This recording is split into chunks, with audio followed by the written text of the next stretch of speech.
Hi everyone, Comic Reviewer here. This time, once again, doing another Halloween film review. And this one is on the 1998 film remake of Psycho. Now, as you know, Psycho, much like the original, is meant to be a slasher film. That was directed by Gus Van Sant, who pretty much did the film as a modern remake of the 1960 film Psycho, and being more of a shot-for-shot remake, paying respect and being close to the original. I remember I watched this film a couple of months ago with my dad. We had KFC, watched it on the TV, and we found it to be quite enjoyable. And I know the film did get a lot of negative reviews, but I think what it's trying to do is be respectful to the original film. Now, pretty much I would say with the film is that it's meant to follow closely to the film, but kind of different. But we all know what the story is. Marlon Crane ends up stealing $400,000 to start a new life with her boyfriend, Sam Loomis. And of course, we know what happens to her when she comes to Norman Bates' motel.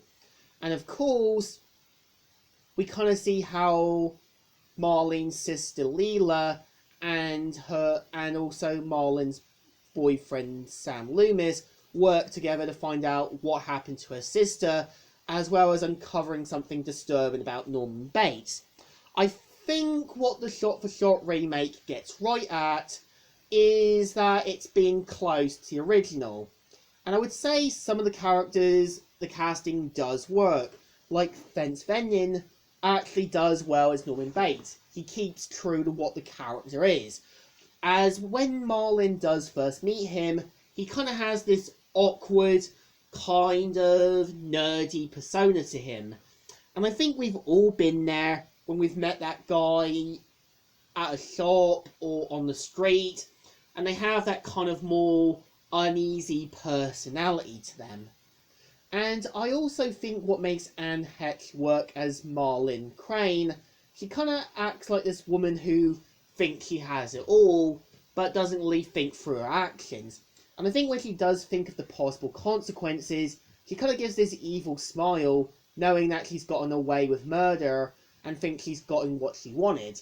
And I think when you've kind of got Marlon's boss's friend Tom Cassidy, I think he really does play this more womanizing kind of perverted character, which I think was the point of Tom Cassidy's character. And I think for the most part, I think what the film gets right at, it kind of has this moment where it goes into an imagery when Norman's mother's persona kicks in, and when he basically stabs the victims. When you've got the one with Marlon Crane, it's meant to have this big storm. The storm is meant to have a meaning that Norman's mind has finally been let out, and that his mother persona has been released. And I know when you've got the private investigator being stabbed by Norman, it's also has a meaning with a woman, as well as a lamb or goat in the middle of the road. The woman is meant to be Norman's woman persona kicking in, and the sheep and goat is meant to be his innocence. And I think what else the film does fail a little bit, is when you've got the psychiatrist explaining about Norman, he doesn't really ask about the two other victims. You can tell what I think what the original got right at was that the psychiatrist did show a little concern and care and actually worried about the other victims that did come before Marlon. So I think for the most part it does feel a bit rushed.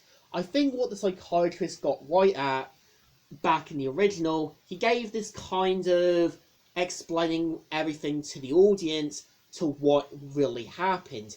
Here, it feels rushed, but we don't really get time to process it in.